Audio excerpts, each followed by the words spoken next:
नमस्कार, मी दिव्या. तरुण भारत संवादच्या आजच्या बातमीपत्रात आपलं स्वागत. सर्वप्रथम नजर टाकूया आजच्या टॉप 3 हेडलाईन्सवर. छत्रपती शिवाजी महाराज चौकात मध्यरात्री भीषण आग. शॉर्ट सर्किटमुळे आग लागल्याची प्राथमिक शक्यता.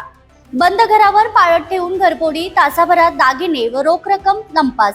करवीरमध्ये शक्तीपीठ महामार्गाला वाढता विरोध. आमदार चंद्रदीप नरके यांनी घेतली उपमुख्यमंत्री एकनाथ शिंदे यांची भेट. आता पाहूया ठळक बातम्यांचा सविस्तर आढावा.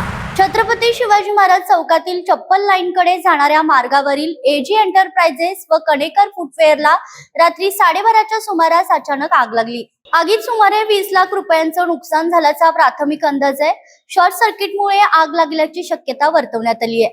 अग्निशमन दलाने रात्री 1:15 पर्यंत आग आटोक्यात आणली. या आगीत दुकानातील लाखो रुपयांचा माल जळून खाक झाला असून सुदैवाने कोणतीही जीवितहानी झालेली नाही. कोल्हापूर शहरातील मुक्त सैनिक वसाहत परिसरात बंद घरावर पाळत ठेवून तासाभरात दागिने व रोख रक्कम लंपास करणाऱ्या चोरट्याला स्थानिक गुन्हे अन्वेषण पथकाने अटक केली आहे. अक्षय महादेव बुकमुरकर असं अटकेतील आरोपीचं नाव आहे. बुधवारी सकाळी 10 ते 11 वाजण्याच्या सुमारास ही घटना घडली. आरोपीने बंद घरावर लक्ष ठेवून घरफोडी करत सुमारे 2 तोळे दागिने व रोख रक्कम 30,000 रुपये असा मुद्देमाल लंपास केलाय. घटनेचा तपास स्थानिक गुन्हे अन्वेषण पथकाकडून सुरू होता. दरम्यान पोलिसांनी सापळा रचून मुक्त सैनिक वसाहत येथील रिक्षा स्टॉप जवळ आरोपी अक्षय बुकमुरकर याला अटक केली. त्याच्याकडून 23 ग्रॅम वजनाचे घंटण हस्तगत करण्यात आले. या कारवाईमुळे परिसरात घरफोडी प्रकरणाचा उलगडा झाला असून पुढील तपास सुरू आहे. पुणे बेंगलोर महामार्गावर विकासवाडी नजीक अलिशान हॉटेलमध्ये सुरू असलेल्या बेटिंग अड्ड्यावर सोमवारी रात्री स्थानिक गुन्हे अन्वेषणच्या पथकाने छापा टाकला. यामध्ये बेटिंग मालक, एजंट आणि 2 ग्राहकांना ताब्यात घेऊन रोख रक्कम, मोबाईल, जुगाराचे साहित्य असा 3 लाखांचा मुद्देमाल जप्त केलाय. मुरगुड नगरपालिकेच्या नगरसेविकेच्या मुलाला यामध्ये अटक करण्यात आली आहे. फारुख नझीर मुल्लानी, जितेंद्र अप्पासाहेब घोडके, अजित बाळसो कोरवी, जॉन्सन फर्नांडिस अशी अटक केलेल्यांची नावे आहेत. करवीर मतदारसंघातून प्रस्थापित नागपूर गोवा शक्तीपीठ महामार्गाला स्थानिक पातळीवर वाढत्या विरोधाच्या पार्श्वभूमीवर आमदार चंद्रदीप नरके यांनी उपमुख्यमंत्री एकनाथ शिंदे यांची मुंबईत भेट घेऊन फेरविचारणीची मागणी केली आहे. या प्रकल्पामुळे 18 गावातील सुपीक शेतींचे अधिग्रहण होऊन शेतकऱ्यांच्या उपजीविकेवर परिणाम होईल, तसेच पूरस्थितीचा धोका वाढू शकतो अशी चिंता त्यांनी व्यक्त केली आहे. ग्रामस्थांमधून विरोधाचे ठराव मंजूर झाले असून शेतकरी आंदोलनही सुरू आहे. या पार्श्वभूमीवर पर्यायी मार्गाचा विचार करावा अशी मागणी करण्यात आली आहे. दरम्यान उपमुख्यमंत्री एकनाथ शिंदे यांनी विषय गांभीर्याने घेऊन सकारात्मक फेरविचाराचे आश्वासन दिले. गेल्या मंगळवारी मी आमच्या पक्षाचे नेते आणि महाराष्ट्राचे उपमुख्यमंत्री एकनाथजी शिंदे साहेबांना शक्तीपीठाचा मार्ग बदला, शक्तीपीठ महामार्ग रद्द करू नका, परंतु याचे अलाइनमेंट बदला म्हणून मी शिंदे साहेबांना भेटलो.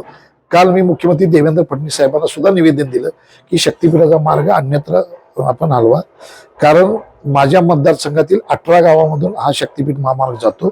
इथे बागायत शेती आहे, ऊसाखालची नगदी पिकं लोक घेतात आणि पश्चिम विभागातील माझ्या मतदारसंघातील जी गाव आहेत इथे शेतकऱ्यांची होल्डिंग कमी आहेत, त्यामुळे शेतकरी उद्ध्वस्त करून हा महामार्ग जातो.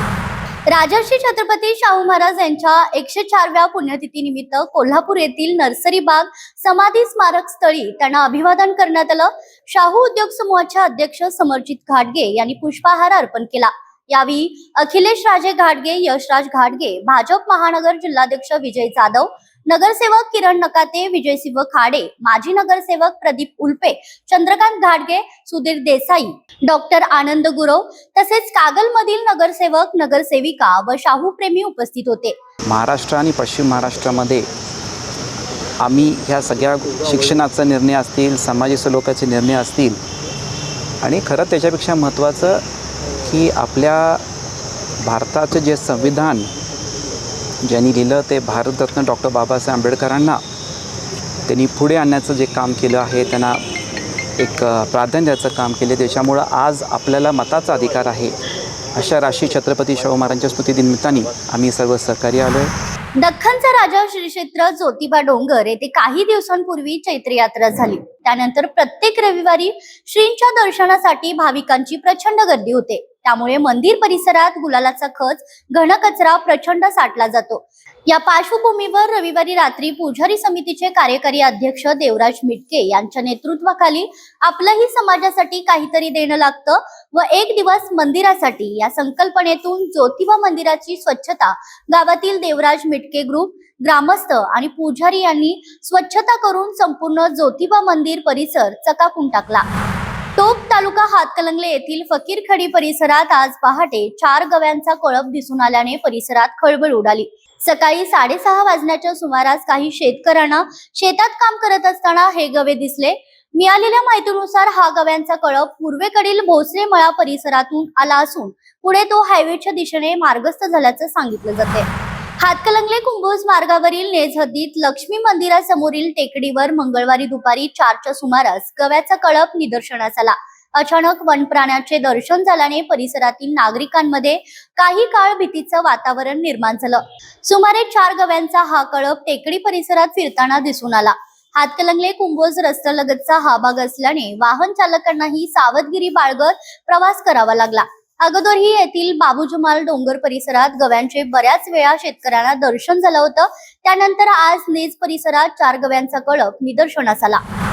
कोल्हापूरचा गूळ जगप्रसिद्ध आहे, पण आपण खरेदी केलेला गूळ अस्सल कोल्हापुरी आहे की कमी दर्जाचा हे कसं ओळखावं, यासाठी आम्ही थेट गूळ बाजारात जाऊन व्यापाऱ्यांशी चर्चा केली आहे. या संदर्भातील आमचा विशेष ग्राउंड रिपोर्ट आपल्या तरुण भारत कोल्हापूर YouTube चॅनेलवर प्रसिद्ध केलाय.